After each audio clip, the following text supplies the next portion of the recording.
Hi friends, welcome to தேனலி சமையல். எப்பவும் ஒரே மாதிரி அரிசி வச்சு இட்லி தோசைன்னு செய்யாமல் சிம்பிளாக நல்ல ஹெல்த்தியாக 5 நாள் 5 விதமாக எளிமையாக எப்படி செய்யறதுதாங்க பார்க்க போகிறோம். வாங்க வீடியோக்குள்ளே போகலாம். அதுக்கு ஃபஸ்ட்டு கொண்டக்கடலை பச்சைப்பயிறு வச்சு சிம்பிளாக எப்படி செய்கிறதுன்னு பார்த்துடலாம். அதுக்கு ஃபஸ்ட்டு ஒரு பாத்திரத்தில் 1 கப் அளவுக்கு கருப்பு கொண்டக்கடலை எடுத்திருக்கேன். அதை இதோட சேர்த்துக்கலாம். இது கூடவே 1 கப் அளவுக்கு பச்சை பயிறு இல்லாத பட்சத்தில் பாசிப்பருப்பு கூட சேர்த்து செய்யலாம். இது கூடவே 1 கப் அளவுக்கு இட்லி அரிசி, அப்படி இல்லைன்னா பச்சரிசி எதுனாலும் சேர்த்துக்கோங்க. கூடவே 1 கப் அளவுக்கு கருப்பு உளுந்து தோலோடு சேர்த்துக்கிறேன்.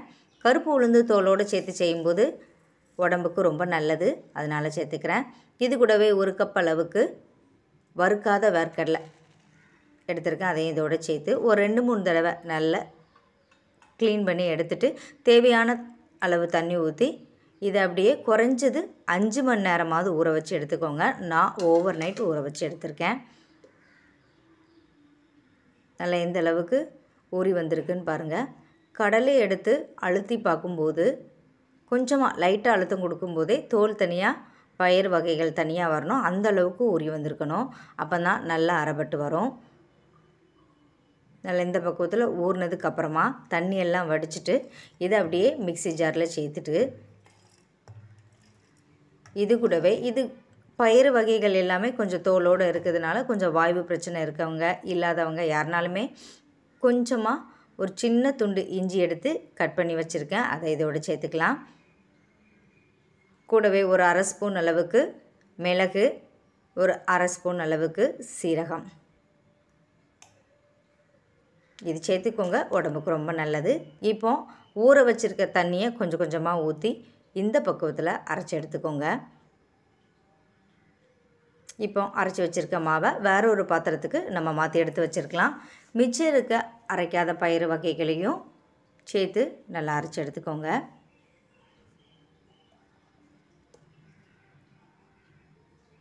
இதுபோல் மாவு அரைச்சி வச்சுக்கிட்டிங்கன்னா ஒரு 4-5 நாளுக்கு கூட ஃப்ரிட்ஜில் வச்சு நம்ம யூஸ் பண்ணிக்கலாம். நல்லா அரைச்சி முடிச்சதுக்கப்புறமா ஒரு டேபிள் ஸ்பூன் அளவுக்கு உப்பு சேர்த்து நல்லா கலந்து விட்டுக்கிறேன். இது ரொம்ப கட்டியாகவும் இருக்கக்கூடாது, ரொம்ப தண்ணியாகவும் இருக்கக்கூடாது. கொஞ்சம் கட்டியாக இருக்கிறதுனால மிக்ஸி ஜாரை லைட்டாக அலசிட்டு கொஞ்சமாக தண்ணி சேர்த்துக்கிறேன். ரொம்ப தண்ணியாகிட்டுனா நல்லா இருக்காது, தோசையும் வராது. அதனால் கரெக்டாக நார்மலாக தோசைக்கு எப்படி மாவு கரைச்சி வைப்பீங்களோ அதே அளவுக்கு கரைச்சி வச்சுக்கோங்க. நல்லா இந்த பக்குவத்தில் இருக்கணும். இதை அப்படியே மூடி போட்டு மூடி குறைஞ்சது ஒரு 3 மணி நேரம் நான் புளிக்க வச்சு எடுத்துக்கிறேன். இல்லைனா 5 மணி நேரம் கூட நீங்கள் புளிக்க வச்சு எடுத்துக்கலாம். 3 to 5 மணி நேரம். நான் 3 மணி நேரம் தான் வச்சேன். நைட்டு ஓவர் நைட்டு ஊற வச்சதுனால நல்லா பொங்கி வந்துட்டு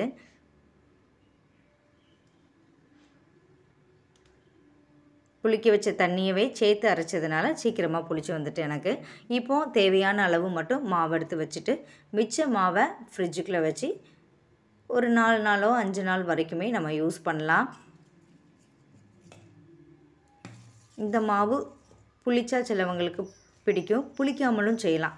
அரைச்ச உடனே தோசை ஊற்றுறதா இருந்தாலும் ஊற்றலாம், நல்லாயிருக்கும். ஆனால் கொஞ்சம் புளிச்சதுக்கப்புறம் செய்யும்போது அதோட டேஸ்ட்டு கொஞ்சம் வேறு மாதிரி இருக்கும்.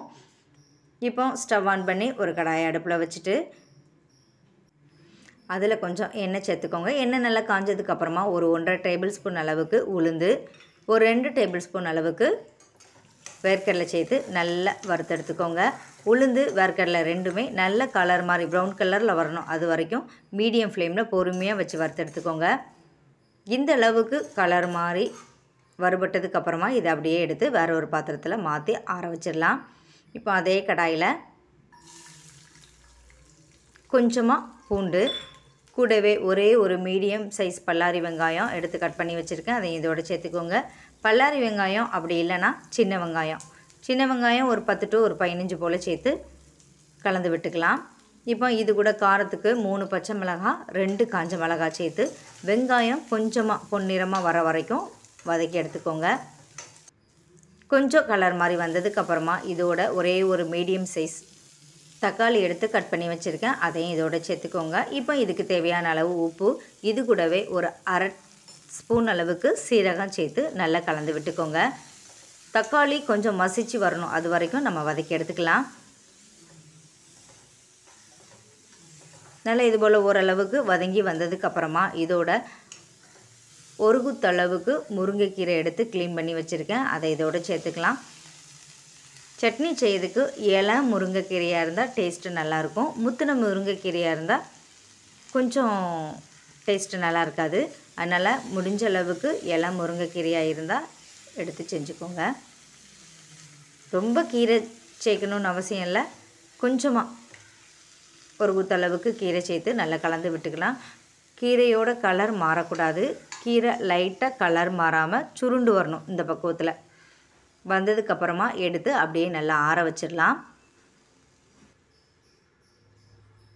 இப்போ மிக்ஸி ஜாரில் நம்ம வறுத்து வச்சுருக்க பொருட்களை இதோடு சேர்த்து கொஞ்சம் கொரகொரப்பாக தண்ணி ஊற்றாமல் அரைச்சதுக்கப்புறமா இப்போ வதக்கி வச்சுருக்க கீரைகளை இதோடு சேர்த்துட்டு இப்போ தேவையான அளவு தண்ணி ஊற்றி நல்ல ஒரு பேஸ்ட் பக்குவத்தில் நம்ம அரைச்சி எடுத்துகிட்டு வந்துடலாம். தக்காளி நீங்கள் சேர்க்கலைன்னா இந்த ஸ்டேஜில் ஒரு குட்ட அளவுக்கு புளி சேர்த்து நல்லா இந்த பக்குவத்தில் அரைச்சி எடுத்துக்கோங்க. தக்காளி சேர்த்துருக்கிறதுனால புளி சேர்க்க தேவையில்ல, அதில் உள்ள புளிப்பே போதுமான அளவு இருக்கும். இப்போ இதோட மிக்ஸி ஜாரில் கொஞ்சமாக தண்ணி சேர்த்து நல்லா கலந்து விட்டுக்கோங்க. வேர்க்கடலை சேர்த்துருக்கிறதுனால நல்ல ஒரு திக்னஸ் கிடைக்கும். வேர்க்கடலை உளுந்து சேர்த்துருக்கிறதுனால இது தண்ணியாக இருந்தாலும் டேஸ்ட்டு நல்லாயிருக்கும். இப்போ இதுக்கு ஒரு சின்னதாக தாளிப்பு கொடுக்கறதுக்கு ஒரு தாளிப்பு கரண்டியில் எண்ணெய், கடுகு, கறிவேப்பிலை, கொஞ்சம் பெருங்காயத்தூள் சேர்த்து தாளித்து கொட்டினீங்கன்னா அருமையான முருங்கைக்கீரை வேர்க்கடலை சட்னி ரெடி ஆயிரும். இது இட்லி, தோசை, சப்பாத்தியோடு சாப்பிட்றதுக்கு கூட அவ்வளோ ஒரு டேஸ்ட்டாக இருக்கும். ட்ரை பண்ணி பாருங்கள். இது சுடு சோறோடு நல்ல சுட சுட சோறு போட்டு கொஞ்சமாக இதை ஊற்றி சாப்பிட்டாலுமே அவ்வளோ ஒரு ருசியாக இருக்கும். நீங்களும் ட்ரை பண்ணி பாருங்கள். இப்போ தோசைக்கல் அடுப்பில் வச்சுட்டு கல் நல்லா காஞ்சதுக்கப்புறமா ஒரு கரண்டி மாவு எடுத்து எவ்வளோ மெல்லிசாக ஊற்றி எடுக்க முடியுமோ அவ்வளோ மெல்லிசாக ஊற்றிக்கலாம். நார்மலாக தோசை சுடுற மாதிரி நீங்கள் சுட்டு எடுத்துக்கலாம். இப்போ இதுக்கு மேலே கொஞ்சம் எண்ணெய் இல்லைன்னா நெய் எதுனாலும் சேர்த்துக்கோங்க. நான் கொஞ்சமாக நல்லெண்ணெய் சேர்த்துக்கிறேன். நல்ல இது போல் ஏதாவது ஒரு பக்கத்தில் கொஞ்சம் கலர் மாதிரி வந்ததுக்கப்புறமா ஓரங்களில் லைட்டாக எடுத்து விட்டுட்டு நம்ம திருப்பி போட்டுக்கலாம். திருப்பதுக்கு அப்படியே சூப்பராக வந்துடும். நம்ம சேர்த்துருக்க எல்லா பொருட்கள்லையுமே நார்ச்சத்து, புரதச்சத்து அதிகமாக இருக்கிறதுனால வாரத்தில் 2 நாள் எடுத்துக்கிடும் போது உடம்புக்கு ரொம்ப நல்லது. தோசை இந்த அளவுக்கு வெந்து வந்ததுக்கப்புறமா எடுத்து நம்ம சர்வ் பண்ண ஆரம்பிச்சிடலாம். மிச்சம் இருக்க மாவையும் தோசைகளாக சுட்டு எடுத்துக்கலாம். இதுக்கு பெஸ்ட்டாக முருங்கைக்கீரை சட்னி நல்லாயிருக்கும். இதே மாதிரி நீங்களும் ட்ரை பண்ணி பாருங்கள். அடுத்ததாக பச்சைப்பயிறு வச்சு சிம்பிளாக இட்லி எப்படி செய்யுதுன்னு பார்க்கலாம். அதுக்கு ஃபஸ்ட்டு ஒரு பவுலில் 1 கப் அளவுக்கு பச்சை பயிறு அதை எடுத்துருக்கேன், அதை இதோட சேர்த்துக்கலாம். பச்சை பயிருக்கு பதிலாக பாசிப்பருப்பு கூட சேர்த்து செய்யலாம். இது கூடவே 1/2 கப் அளவுக்கு உளுந்து, கருப்பு உளுந்து இல்லைனா வெள்ளை உளுந்து எது உங்கள்கிட்ட இருக்கோ அதை சேர்த்துக்கோங்க.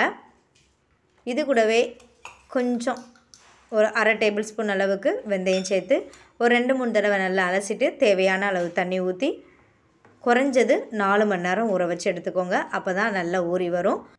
உளுந்து சீக்கிரமாக ஊறி வந்துடும், ஆனால் பயிறு கொஞ்சம் டைம் எடுக்கும். அதனால் குறைஞ்சது ஒரு 4 மணி நேரம் ஊற வச்சு எடுத்திருக்கேன். பயிர் எடுத்து அழுத்தி பார்க்கும்போது தோல் தனியாக பயிர் தனியாக வரும், அது வரைக்கும் நம்ம ஊற வச்சு எடுத்துக்கணும். இந்த அளவுக்கு ஊறி வந்ததுக்கப்புறமா தண்ணியெல்லாம் வடிச்சிட்டு இதை அப்படியே மிக்ஸி ஜாரில் சேர்த்துடலாம். மிக்ஸி ஜாரில் மொத்தமாக தண்ணி சேர்க்கக்கூடாது, அரைச்சிட்டு கொஞ்சம் கொஞ்சமாக தண்ணி சேர்த்துக்கலாம். நல்லா இந்த பக்குவத்தில் கொஞ்சம் கட்டியாக இந்த பக்குவத்தில் அரைச்சி எடுத்துக்கோங்க. இப்போ அரைச்சி வச்சுருக்கதை வேறு ஒரு பாத்திரத்தில் மாற்றி எடுத்துடலாம்.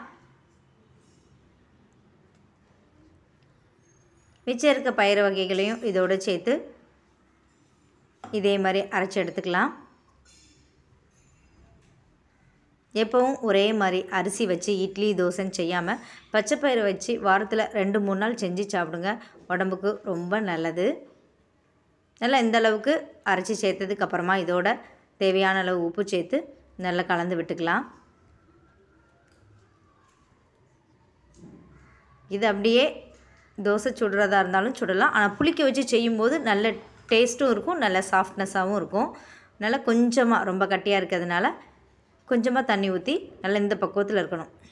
இந்த அளவுக்கு வந்ததுக்கப்புறமா நம்ம மூடி போட்டு ஓவர் நைட் அப்படி இல்லைன்னா குறைஞ்சது ஒரு 8 மணி நேரம் புளிக்க வச்சு எடுத்துக்கோங்க.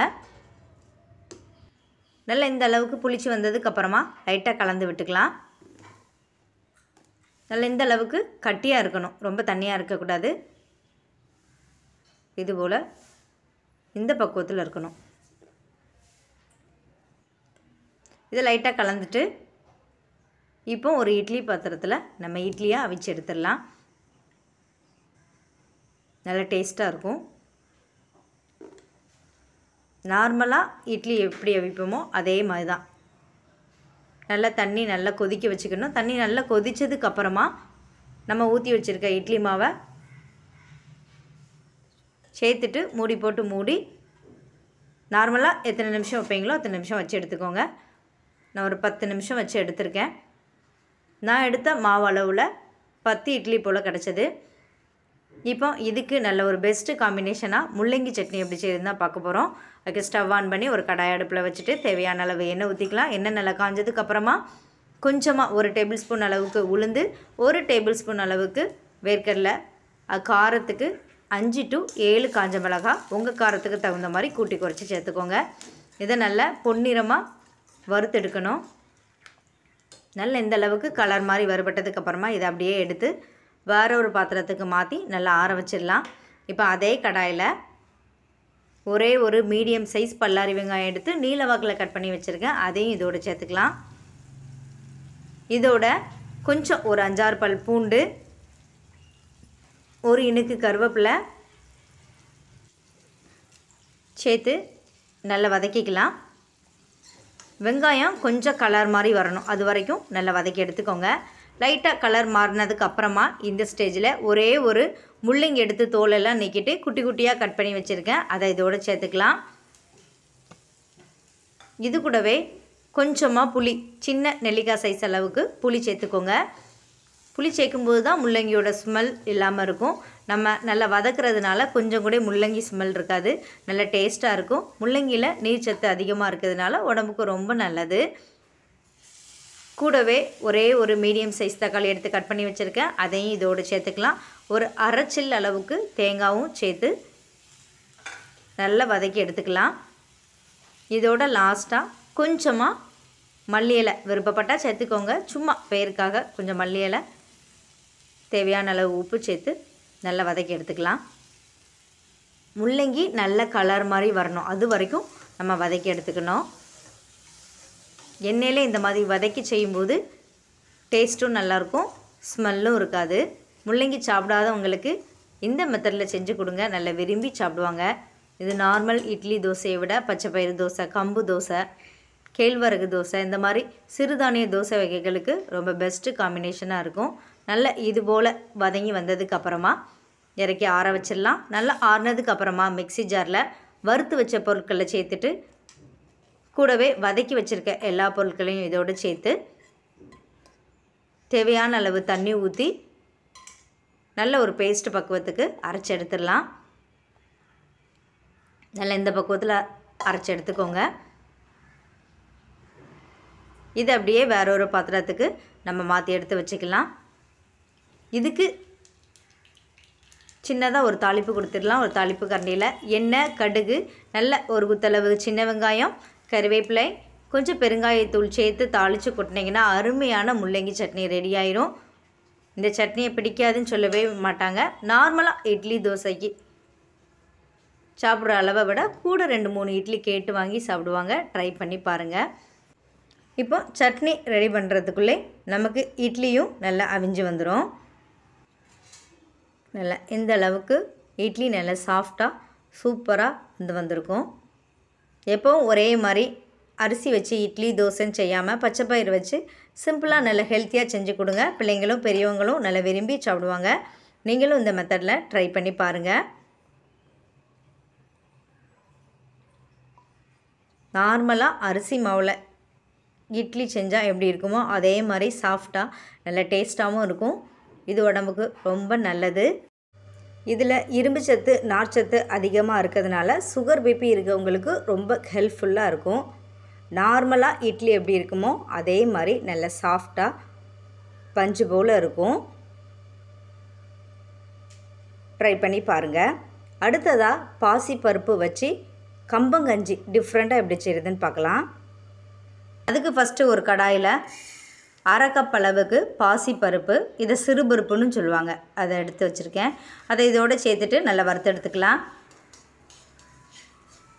மீடியம் ஃப்ளேமில் ஒரு 2 நிமிஷம் வறுத்தெடுத்தாலே போதும். இதில் உள்ள பச்சை ஸ்மெல்லாம் போய் நல்ல லைட்டாக கலர் மாதிரி வரும், அது வரைக்கும் வறுத்தெடுத்துக்கோங்க. நல்லா இந்த அளவுக்கு வறுபட்டதுக்கு அப்புறமா எடுத்து மாற்றி வேற ஒரு பாத்திரத்தில் ஆற வச்சிடலாம்.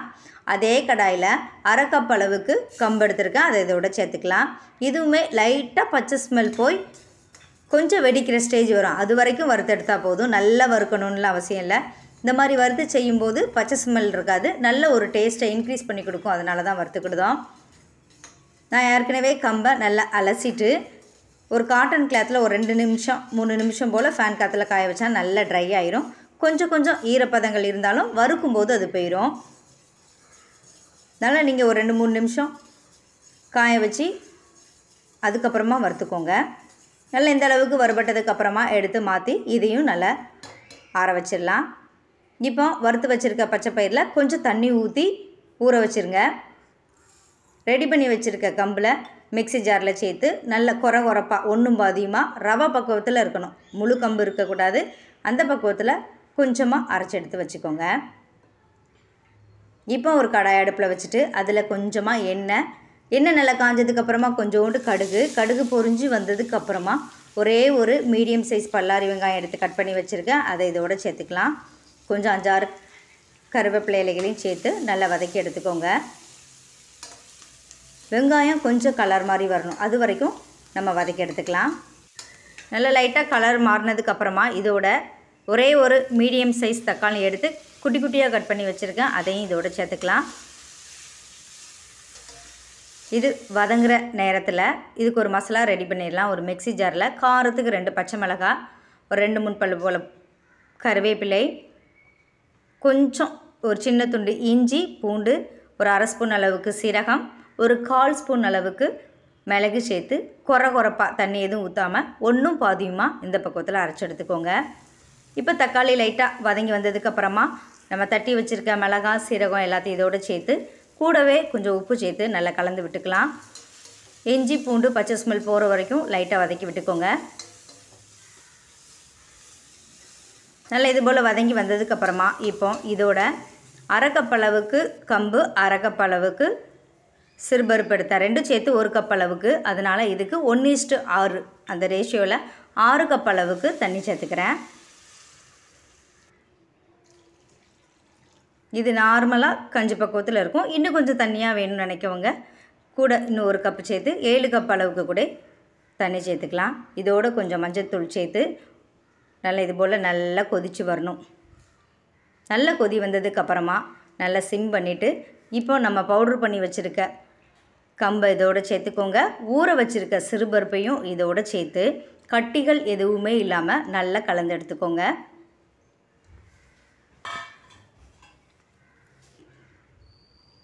ஒரு கரண்டியை வச்சு லைட்டாக நல்லா கலந்து விட்டிங்கன்னா கட்டிகள் எதுவுமே இருக்காது. அப்படியே இருந்தாலும் லைட்டாக உடச்சி விட்டிங்கன்னா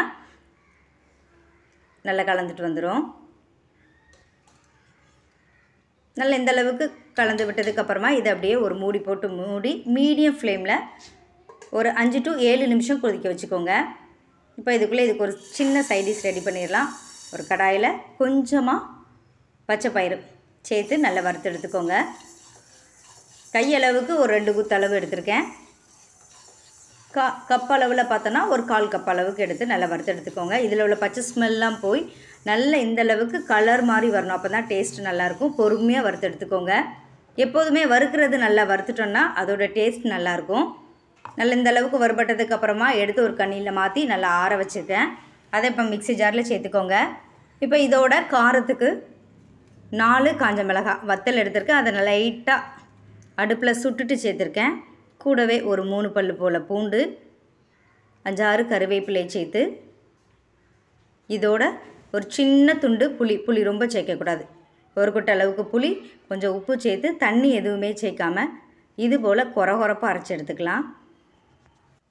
நல்லா இந்த அளவுக்கு அரைச்சதுக்கு அப்புறமா இதோட கொஞ்சம் தேங்காய் சேர்த்து கொஞ்சம் கொஞ்சமாக தண்ணி ஊற்றி நல்லா கட்டியாக அரைச்சி எடுத்துக்கோங்க. துவையல் வந்து கட்டியாக தான் இருக்கணும், தண்ணியாக இருக்கக்கூடாது.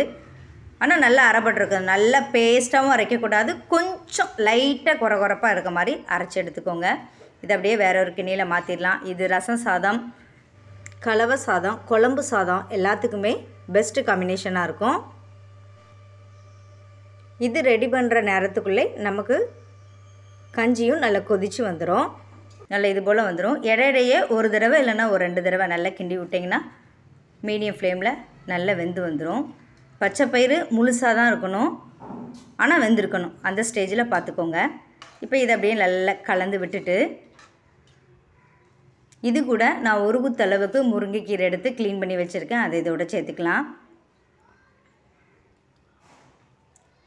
முருங்கைக்கீரை வேண்டான்னு நினைக்கவங்க ஃபஸ்ட்டு தக்காளி சேர்க்கும் போதே கொஞ்சம் பீன்ஸு, கேரட்டு, காலிஃப்ளவர், குடமிளகாய் இந்த மாதிரி உங்களுக்கு விருப்பமான ஒரு சில காய்கறிகளை கூட சேர்த்து எண்ணெயிலே ஒரு 2-3 நிமிஷம் ஒரு அரை பக்குவத்துக்கு வேகிற அளவுக்கு நல்லா வதக்கிட்டு அதுக்கப்புறம் நார்மலாக செய்கிற மாதிரி செஞ்சுக்கோங்க. கீரை சேர்க்கும்போது டேஸ்ட்டும் நல்லாயிருக்கும், உடம்புக்கும் ரொம்ப நல்லது. கீரை சேர்த்து நல்லா கொதிக்க வைக்கணும், இல்லை மூடி போட்டுலாம் கொதிக்க வைக்க வேண்டாம். ஒரு 2 இல்லைனா 3 நிமிஷம் போல் கொதிக்க வச்சுக்கோங்க. இந்த ஸ்டேஜில் உப்பு காரம் செக் பண்ணிக்கோங்க. உப்பு காணாததுனால உப்பு சேர்த்துக்கிறேன்.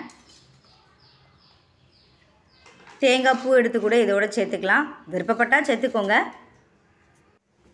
நல்லா இந்த அளவுக்கு கீரை கலர் மாறாமல் வெந்து வந்திருக்கும். இந்த ஸ்டேஜில் நம்ம ஸ்டவ் ஆஃப் பண்ணி சர்வ் பண்ண ஆரம்பிச்சிடலாம். இங்கே கீரை சேர்க்கலைங்க பட்சத்தில் கொஞ்சம் மல்லி இலைகளை குட்டி குட்டியாக கட் பண்ணிவிட்டு ஒரு குத்தளவு சேர்த்து நல்லா கிளறி விட்டிங்கன்னா நல்ல டேஸ்டான கம்பு பாசி பருப்பு கஞ்சி ரெடி ஆயிரும். இது காலையில் பிரேக்ஃபாஸ்ட்டுக்கு எடுத்துக்கலாம், அப்படி இல்லைன்னா டீ காஃபிக்கு பதிலாக கூட எடுத்துக்கலாம். கம்பு முருங்கைக்கீரை ரெண்டிலையுமே இரும்பு சத்து அதிகமாக இருக்கிறதுனால ஹெச்பி லெவலை நல்லா இன்க்ரீஸ் பண்ணி கொடுக்கும், அனீமியா வராமல் தடுக்கும். இந்த கஞ்சிக்கு சைடிஷாக எல்லா துவையல் வகைகளும் நல்லாயிருக்கும், இல்லைனா மோர் மிளகாய் கூட வச்சு சாப்பிட்லாம். ட்ரை பண்ணி பாருங்கள். அடுத்ததாக கொண்டக்கடலை ஜவ்வரிசி வச்சு சிம்பிளாக ஒரு அடை எப்படி செய்யுதுன்னு பார்க்கலாம். அதுக்கு ஃபஸ்ட்டு ஒரு பாத்திரத்தில் 1 கப் அளவுக்கு கருப்பு கொண்டக்கடலை எடுத்திருக்கேன், அதை இதோட சேர்த்துக்கலாம். கூடவே 1 கப் அளவுக்கு மாவு ஜவ்வரிசி எடுத்திருக்கேன், அதையும் இதோட சேர்த்துக்கலாம்.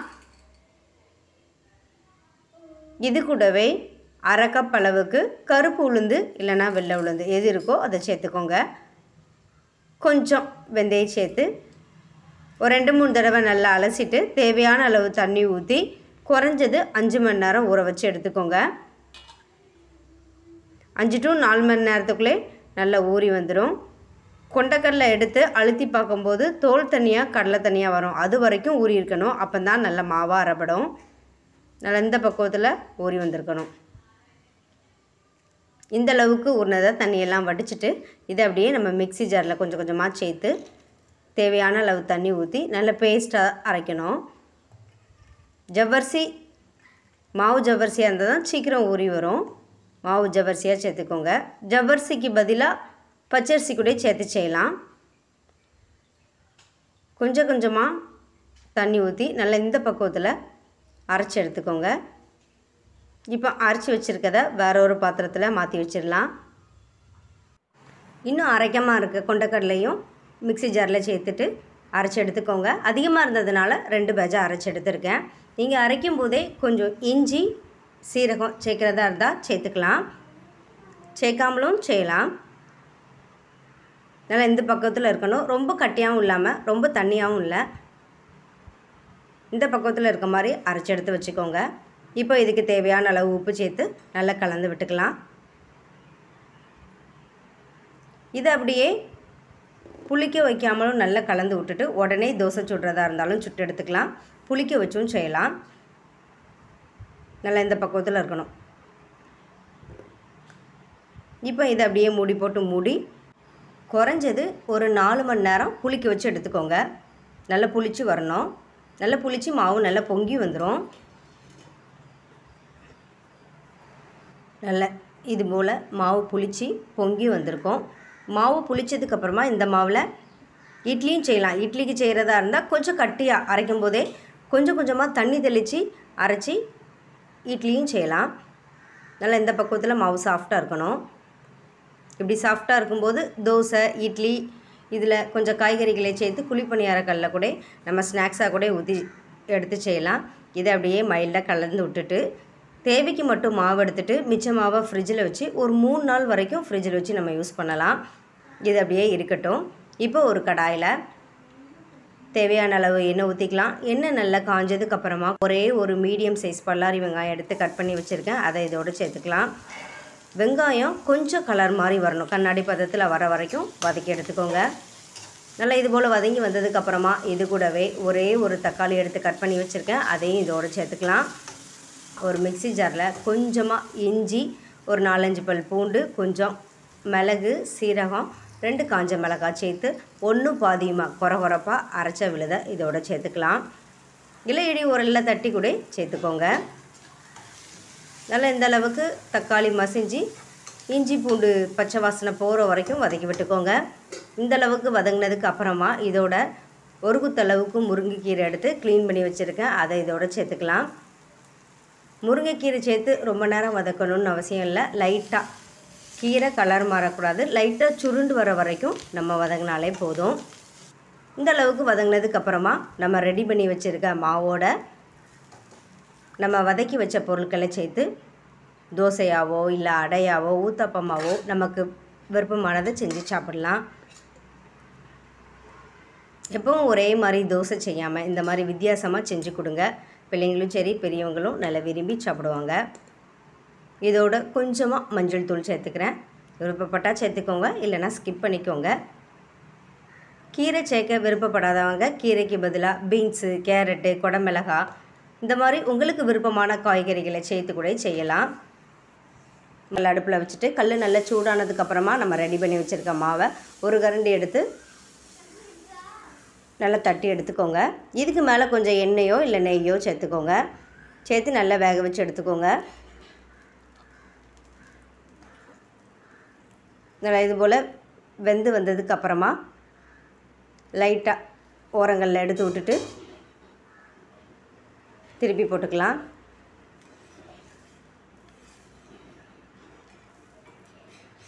நார்மலாக தோசை சுடுறதுக்கு பதிலாக இந்த மாதிரி செஞ்சு கொடுக்கும்போது பிள்ளைங்களும் சரி பெரியவங்களும் நல்லா விரும்பி சாப்பிடுவாங்க. மிச்சம் இருக்க மாவுகளையும் நம்ம தோசைகளாக சுட்டு எடுத்துக்கலாம். மாவு இருந்துச்சுன்னா ஃப்ரிட்ஜில் வச்சு 3 நாள் வரைக்கும் நம்ம ஸ்டோர் பண்ணி தோசைகளாக சுட்டு எடுத்து சாப்பிட்டுக்கலாம். உங்களுக்கு விருப்பமான மெத்தடில் நீங்களும் ட்ரை பண்ணி பாருங்கள். இதுக்கு இந்த கத்தரிக்காய் சட்னி நல்லாயிருக்கும், பூண்டு சட்னி, கார சட்னி, எல்லா சட்னி வகைகளுமே நல்ல பெஸ்ட்டு காம்பினேஷனாக இருக்கும். கொண்டக்கடலையில் புரதச்சத்து, நார்ச்சத்து அதிகமாக இருக்கிறதுனால உடம்புக்கு ரொம்ப நல்லது. நீங்களும் இந்த மெத்தடில் ட்ரை பண்ணி பார்த்துட்டு எப்படி இருந்துச்சுன்னு கமெண்ட் பண்ணுங்கள்.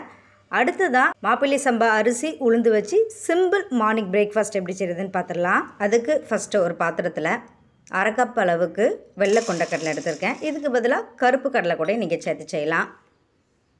கூடவே 1/2 கப் அளவுக்கு மாப்பிள்ளை சம்பா அரிசி எடுத்திருக்கேன். இந்த அரிசி இல்லாத பட்சத்தில் பச்சரிசி அப்படி இல்லைனா இட்லி அரிசி கூட சேர்த்து செய்யலாம். இது கூடவே 1/2 கப் அளவுக்கு சிறுபருப்பு, கூடவே 1/2 கப்புக்கு கொஞ்சம் கம்மியாக ஜவ்வரிசி விருப்பம் இருந்தால் சேர்த்துக்கலாம், இல்லைனா ஸ்கிப் பண்ணிக்கலாம். 4:1 ரேஷியோவில் 3/4 கப் அளவு கருப்பு உளுந்து தோலோடு சேர்த்துருக்கேன். கருப்பு உளுந்து இல்லாத பட்சத்தில் வெள்ளை உளுந்து சேர்த்துக்கோங்க. இதை அப்படியே 2-3 தடவை நல்லா அலசிட்டு தேவையான அளவு தண்ணி ஊற்றி குறைஞ்சது ஒரு 5 மணி நேரம் இல்லைனா ஓவர் நைட்டு கூட ஊற வச்சு எடுத்துக்கலாம். கடலை ஊறதுக்கு ரொம்ப டைம் எடுக்கும், அதனால் குறைஞ்சது 5 மணி நேரமாவது ஊற வச்சு எடுத்துக்கோங்க. நான் இது போல் 5 மணி நேரம் ஊற வச்சு எடுத்துருக்கேன். நல்லா இது போல் ஊறி வந்திருக்கணும். நல்லா ஊறி வந்தால் மட்டும்தான் நல்லா அரைபடும். இந்தளவுக்கு ஊறினதுக்கப்புறமா இப்போ தண்ணியெல்லாம் வடிச்சிட்டு மிக்ஸி ஜாரில் சேர்த்துக்கோங்க.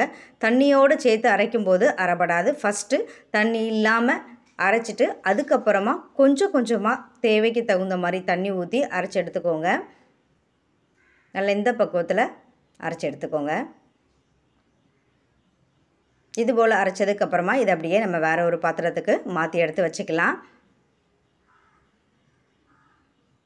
அதிகமாக இருக்கிறதுனால 2 பேட்சாக அரைச்சி எடுத்துருக்கேன். அதையும் இதோடு சேர்த்துக்கலாம்.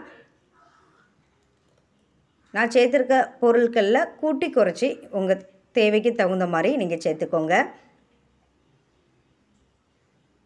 இது கூட கொஞ்சம் ஜவ்வரிசிக்கு பதிலாக கேழ்வரகு சேர்க்குறதா இருந்தாலும் சேர்த்துக்கலாம். இப்போ இதுக்கு தேவையான அளவு உப்பு சேர்த்து நல்லா கலந்து விட்டுறலாம். ரொம்ப தண்ணியாக இருக்கக்கூடாது, ரொம்ப கட்டியாகவும் இருக்கக்கூடாது. மீடியமான பதத்தில் இருக்கிற அளவுக்கு கலந்து எடுத்துக்கோங்க. கொண்டக்கடலை, கருப்புளுந்து இது எல்லாமே ரொம்ப நல்லது. காலையில் பிரேக்ஃபாஸ்ட்டாக இதை செஞ்சு சாப்பிடும்போது உடம்புக்கு நல்ல இரும்பு சத்து, புரதச்சத்து, நார்ச்சத்து அதிகமாக கிடைக்கும். நல்ல இந்த பக்குவத்தில் இருக்கணும். இது போல் கலந்ததுக்கப்புறமா இது அப்படியே ஒரு மூடி போட்டு மூடி ஒரு 5 மணி நேரம் போல் நான் புளிக்க வச்சு எடுத்து வச்சுக்கிறேன். புளிக்க வச்சும் செய்யலாம், உடனே தோசை ஊற்றுறதா இருந்தாலுமே தோசை விட்டு செய்யலாம். இதோடு கொஞ்சம் காய்கறிகளை சேர்த்து ஊத்தாப்பமாக கூட நம்ம சேர்த்து செய்யலாம். நான் இன்றைக்கி புளிக்க வச்சு தான் செஞ்சுருக்கேன். 5 மணி நேரம் இல்லைன்னா நீங்கள் அரைக்கிற டைமை பொறுத்து ஓவர் நைட்டுக்குள்ளே புளிக்க வச்சு எடுத்துக்கலாம். புளிச்சு நல்லா இது போல் வந்திருக்கும். உளுந்து, பருப்பு எல்லாம் சேர்த்துருக்கிறதுனால நல்ல டேஸ்ட்டாகவும் இருக்கும். நல்லா கலந்து விட்டுக்கோங்க. தேவைப்பட்டால் கொஞ்சம் தண்ணி ஊற்றி நல்லா கலந்து எடுத்துக்கோங்க.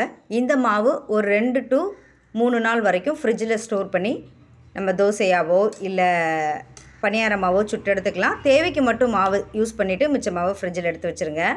நான் இப்போ தேவைக்கு மட்டும் எடுத்து வச்சுருக்கேன். இது அப்படியே இருக்கட்டும். இப்போ இதுக்கு ஒரு பெஸ்ட்டு காம்பினேஷனாக கருவேப்பிலை வச்சு நல்ல சிம்பிளாக நல்ல ஒரு ஹெல்த்தியான சட்னி ரெசிபி தாங்க பார்க்க போகிறோம். அதுக்கு ஒரு கடாயில் எண்ணெய் சேர்த்துக்கோங்க. எண்ணெய் ரொம்ப சேர்க்கணுன்னு அவசியம் இல்லை, லைட்டாக சேர்த்துக்கலாம். எண்ணெய் நல்லா காஞ்சதுக்கப்புறமா ஒரு 2 குத்தளவு கருவேப்பிலை எடுத்து க்ளீன் பண்ணி வச்சுருக்கேன். அதை இதோடு சேர்த்துக்கோங்க. கருவேப்பிலைக்கு பதிலாக இதே மெத்தடில் முருங்கைக்கீரையும் சேர்த்து செய்யலாம். இளம் முருங்கைக்கீரையாக இருந்தால் சேர்த்து செஞ்சுக்கோங்க. நல்ல கருவேப்பிலை இந்த அளவுக்கு வறுபட்டு மொறுமொறுப்பாகணும், அது வரைக்கும் வதக்கி எடுத்துக்கோங்க. நல்லா இந்த பக்குவத்தில் வறுபட்டதுக்கு அப்புறமா இதை அப்படியே மாற்றி வேற ஒரு பாத்திரத்துக்கு நல்லா ஆற வச்சிடலாம். இப்போ அதே கடாயில் கொஞ்சமாக எண்ணெய் சேர்த்துக்கலாம். எண்ணெய் நல்லா காஞ்சதுக்கு அப்புறமா இதோட 2 மீடியம் சைஸ் பல்லாரி வெங்காயம் எடுத்து வச்சுருக்கேன். அதை இதோட சேர்த்துக்கலாம். பல்லாரி வெங்காயத்துக்கு பதிலாக சின்ன வெங்காயம் சேர்த்து செஞ்சால் இன்னும் டேஸ்ட்டு நல்லாயிருக்கும். இதோட காரத்துக்கு 4 காஞ்ச மிளகாய், 3 பச்சை மிளகாய் உங்கள் காரத்துக்கு தகுந்த மாதிரி கூட்டி குறைச்சி சேர்த்துக்கோங்க. கூடவே ஒரு 10-15 பல் போல் பூண்டு சேர்த்து நல்லா வதக்கி எடுத்துக்கலாம். வெங்காயம் கொஞ்சம் கலர் மாதிரி வரணும், அது வரைக்கும் நம்ம வதக்கிக்கலாம். நல்லா இந்த பக்குவத்தில் வதங்கினதுக்கு அப்புறமா இதோட 2 மீடியம் சைஸ் தக்காளி எடுத்து கட் பண்ணி வச்சுருக்கேன். அதையும் இதோடு சேர்த்துக்கோங்க. கூடவே ஒரு சின்ன துண்டு, நிறைய புளிப்பு தேவையில்ல, ஒரு சின்ன துண்டு புளி சேர்த்து நல்லா வதக்கிக்கோங்க. புளிப்பு வேண்டான்னு நினைக்கிறவங்க, தக்காளியோட புளிப்பு மட்டுமே போதும்னு நினைக்கிறவங்க புளி சேர்க்காம தக்காளி மட்டும் சேர்த்துக்கோங்க. தக்காளி நல்லா மசிஞ்சு வரணும், அது வரைக்கும் வதக்கிக்கோங்க. தக்காளி நல்லா இந்த அளவுக்கு மசிச்சு வந்ததுக்கப்புறமா நல்லா கலந்து விட்டுட்டு ஸ்டவ் ஆஃப் பண்ணிவிட்டு நல்லா ஆற வச்சுருங்க. நல்லா ஆறுனதுக்கப்புறமா இப்போ வதக்கி வச்சுருக்க பொருட்களை மிக்ஸி ஜாரில் சேர்த்துக்கலாம். இதோட தேவையான அளவு உப்பு சேர்த்துக்கோங்க. நம்ம வதக்கும்போது உப்பு சேர்க்கல, அதனால் இந்த ஸ்டேஜில் உப்பு சேர்த்துக்கோங்க. இப்போது வறுத்து வச்சுருக்க கருவேப்பிலையும் இதோடு சேர்த்து கொஞ்சமாக அந்த பாத்திரத்தில் தண்ணி ஊற்றி அலசிட்டு இதோடு சேர்த்து நல்ல பேஸ்ட்டு பக்குவத்தில் அரைச்சி எடுத்துடலாம். நல்லா இந்த பக்குவத்தில் அரைச்சி எடுத்துக்கோங்க. இந்த சட்னி ரொம்ப தண்ணியாகவும் இல்லாமல் ரொம்ப கட்டியாகவும் இல்லாமல் இந்த பக்குவத்தில் இருக்கிற அளவுக்கு அரைச்சி எடுத்துக்கோங்க. கருவேப்பிலை சாப்பிடாதவங்க, கருவேப்பிலை பிடிக்காதவங்களுக்கு இந்த மெத்தடில் செஞ்சு கொடுங்க. இதுக்கு நார்மலாக எப்படி தாளிப்பு கொடுப்போமோ அதே அளவுக்கு தாளிப்பு கொடுத்து கலந்து விட்டிங்கன்னா இது இட்லி, தோசை, கேழ்வரகு தோசை, கம்பு தோசை, இந்த மாதிரி வித்தியாசமான தோசை இட்லி வகைகளுக்கு நல்ல டேஸ்ட்டாக இருக்கும். இது ஃப்ரிட்ஜிலே வச்சு ஒரு 2 நாள் வரைக்கும் கூட நம்ம யூஸ் பண்ணலாம். புளி, தக்காளிலாம் சேர்த்துருக்கிறதுனால சீக்கிரமாக கெட்டு போகாது. முடி அதிகமாக கொட்டுதுன்னு நினைக்கவங்க இந்த சட்னியை ஒரு 2-3 நாள் வாரத்தில் எடுத்துக்கோங்க. உடம்புக்கு ரொம்ப நல்லது. ட்ரை பண்ணி பாருங்கள்.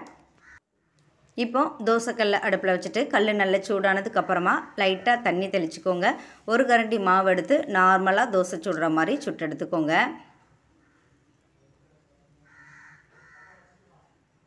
இதுக்கு மேலே கொஞ்சம் எண்ணெய் இல்லைனா நெய் எது வேணுமோ சேர்த்துக்கோங்க. ஓரங்களில் இல்லைனா ஏதாவது ஒரு பக்கத்தில் கொஞ்சம் கலர் மாதிரி வரணும். வந்ததுக்கப்புறமா திருப்பி போட்டிங்கன்னா அப்படியே திரும்பி வந்துடும்.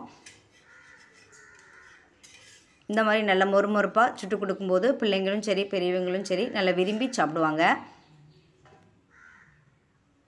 அரிசி வேண்டான்னு நினைக்கவங்க அரிசி இல்லாமல் கொண்டக்கடலை, பச்சைப்பயிறு இந்த மாதிரி நல்ல நார்ச்சத்து புரதச்சத்து நிறைந்த பயிறு வகைகளை வச்சு ட்ரை பண்ணி பாருங்கள். நல்ல இந்த அளவுக்கு மொறுமொறுப்பாக டேஸ்ட்டாக இருக்கும். மிச்சம் இருக்க மாவையும் நம்ம தோசைகளாக சுட்டு எடுத்துக்கலாம். இதுக்கு கருவேப்பிலை சட்னி, முள்ளங்கி சட்னி ரெண்டுமே நல்ல பெஸ்ட்டு காம்பினேஷனாக இருக்கும். 5 நாள் 5 விதமாக ஹெல்த்தியான பிரேக்ஃபாஸ்ட்டாவோ இல்லை நைட்டு டின்னருக்கு கூட செஞ்சு சாப்பிட்லாம். நீங்களும் இந்த மெத்தடில் ட்ரை பண்ணி பார்த்துட்டு எது உங்களுக்கு பிடிச்சிருக்குன்னு கமெண்ட் பண்ணுங்கள். இந்த வீடியோ உங்களுக்கு யூஸ்ஃபுல்லாக இருந்துச்சுன்னா தேனெல்லி சமையலை சப்ஸ்கிரைப் பண்ணுங்கள். Thank you friends.